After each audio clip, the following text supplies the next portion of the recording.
श्रीमद् सुख सागर अध्याय 8। माता सती का हिमालय पर्वत के यहाँ जन्म लेना। मैत्रेय जी बोले, हे विदुर जी, सती जी ने प्रभु शिव जी के ध्यान में दक्ष प्रजापति के यज्ञ में अपना शरीर त्याग कर पर्वतराज हिमालय के यहाँ जन्म लिया। थोड़ी युवा होने पर प्रभु शिव जी के लिए तप करने लगी। एक दिन की बात है, जब पार्वती जी शिव जी के लिए कठोर तप कर रही थी। देवर्षि नारद जी वहां से जा रहे थे। उन्होंने पार्वती जी को तप करते हुए देख उनकी परीक्षा लेने की सोची। वे पार्वती से बोले, हे पार्वती, तुम इतना कठोर तप क्यों कर अपने तन शरीर को कष्ट दे रही हो?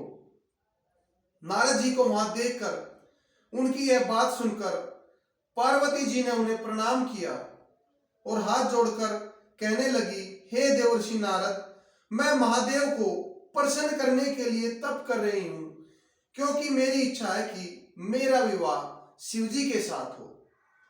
पार्वती जी की बात सुनकर देवर्षि नारद मुस्कुराकर बोले, हे पार्वती, यदि इसके लिए तुम इतना कठोर तप कर रही हो तो भोला कौन होगा? क्योंकि वह भोलानाथ तो इतना सीधा है कि वह तन पर भस्म भांग धतूरा खाकर ऐसा रहता है कि उसे तन की भी खबर नहीं रहती। सर्पों का शरीर लपेटना, शमशान में भूत प्रेतों के साथ रहना, बैल पर सवारी करना, यदि उनके गुणों पर मोहित होकर तुम उनसे विवाह करना चाहती हो तो तुमसे बड़ा मूर्ख कौन होगा? मेरा मानो तो शिवजी से विवाह का विचार त्याग कर ब्रह्मा विष्णु या किसी अन्य देवता से विवाह के लिए प्रार्थना करो। देवर्षि नारद जी की यह बात सुनकर पार्वती जी बोली, हे देवर्षि, आप जो कहते हैं सब ठीक है, लेकिन मैं क्या करूं? मेरे मन में तो शिव बसे हैं, क्योंकि मन में जो बसता है वह चाहे कितना ही खराब हो, वह सर्वश्रेष्ठ लगता है। जगत में वे ही सर्वश्रेष्ठ लगते हैं, इसलिए आप अपनी राय अपने पास रखिए। हाँ, यदि कोई सरल उपाय जानते हैं तो मुझे शीघ्र बताइए, जिससे वे जल्दी से प्रसन्न हो। मैत्रेय जी बोले, हे विदुर जी, पार्वती जी के मुख से यह सब सुनकर देवर्षि नारद बोले, हे पार्वती, मैं तो शिव जी के प्रति तुम्हारे प्रेम की परीक्षा ले रहा था, सो तुम्हारा शिव जी से इतना सच्चा प्रेम देखकर तुम्हें वरदान देता हूं कि वे महादेव तुम पर अति शीघ्र कृपा करेंगे। यह कहकर देवर्षि नारद वहां से चले गए। पार्वती जी का उनके लिए तप व सच्चे प्रेम की सारी बातें बताकर उन्हें पार्वती को दर्शन देने के लिए कहा। देवर्षि नारद की बात सुनकर महादेव जी पार्वती से विवाह करने के लिए तैयार हो गए और उन्होंने पर्वतराज हिमालय के पास पार्वती जी के साथ विवाह करने के लिए प्रार्थना का पत्र भेजा।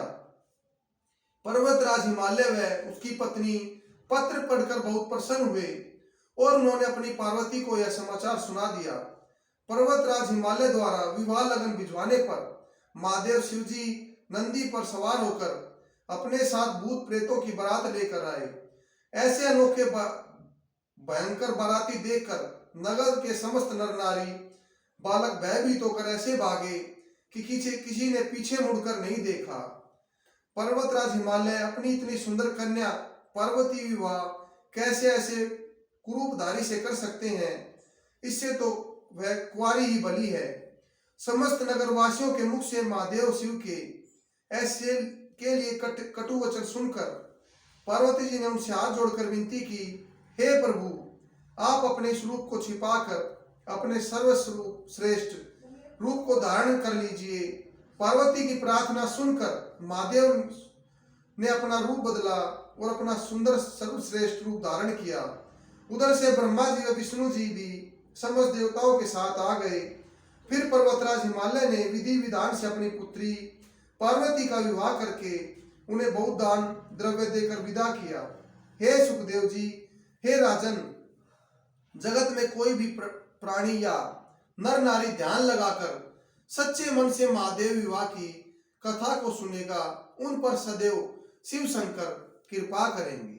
जय श्री विष्णु।